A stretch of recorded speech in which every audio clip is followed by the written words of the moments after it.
Deb. Hello. So, random question for you. Okay. Scare me. It's all about afterwards, and some people choose cremation.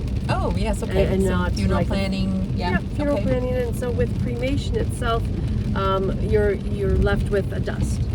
And what do people do with your remains afterwards?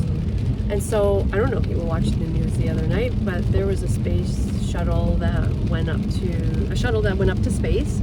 It had somebody's ashes on that shuttle. Seriously? I know. I think that is kind of cool. I think it's personalized, though, don't you? I think so. I've watched people. One of my loved ones has a beautiful piece of jewelry that has a little bit of ashes of their loved one in it, and it's very meaningful for them. Keeps them close to their heart. It doesn't, in fact, but I gotta tell you too, some of the funniest stories, and I hate to say funny, but this is life. And for some families, it's their comfort because Grandpa's sitting behind the jam jars in the cupboard, and it's their annual, their conversation, and they laugh because it brings them comfort and joy to remember him. And it's, he made jam his whole life, but and he would love to have been surrounded by comfort. It's all part of making meaning of the person that has died and keeping their spirit alive. It's not disrespectful. No, it's who they are as a family, and who's to say what's And oftentimes when people come to me to share their grief about their loved one, they talk about the fact that they still have their ashes at home. I say, that's beautiful. Yeah. And then they'll question, is that not weird or creepy? I said, does it provide you comfort? Yeah, it does. But you know what, Tammy? That's about you. That's about hospice. It's about what we do. There's no judgment, right? We just offer, and whatever. It's normalizing grief. Absolutely, and everyone's different. Every family, every tradition is different. I think we should bring on maybe we'll stop and pick up a funeral director.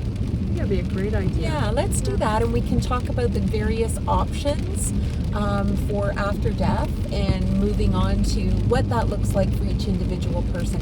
And it should also be part of your advanced care plan. It should be a part of your advanced care planning because there's not just fire cremation. We also have aquamation. I just heard about that the other day, and we can drill down a little bit further on that. Maybe we're going to touch base with somebody that has provided this service just to learn a little bit more about it.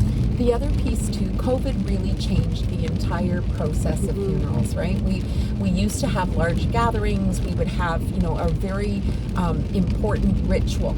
Ritual is huge at end of life. We have to have something. Some people might call it closure. Some people might call it honoring. Whatever that ritual is, it's so important to people. It helps with the grieving process. Absolutely. And it allows people to come and share stories and memories. It does. It's celebrations of life. It truly is a celebration of life. So we'll do that. We'll go pick up a funeral director and we'll put them in the car and we'll ask those details. Maybe we'll ask them first if they want to come in the car. Oh, so we shouldn't just stop and drive by? But we'll ask them when we get there, okay? All right, we'll make a plan. All right, thanks for having this conversation with me today, Deb. And don't forget to follow us on social media, Driving Dialogues. Make that plan, advanced care planning. Again, April 16th. It's coming up. Make a plan. Give us a call. Write it down. Put it in a box. Yes, email it to me. I'll keep it. People, yes. your family. advancedcareplanning.ca. Till next time.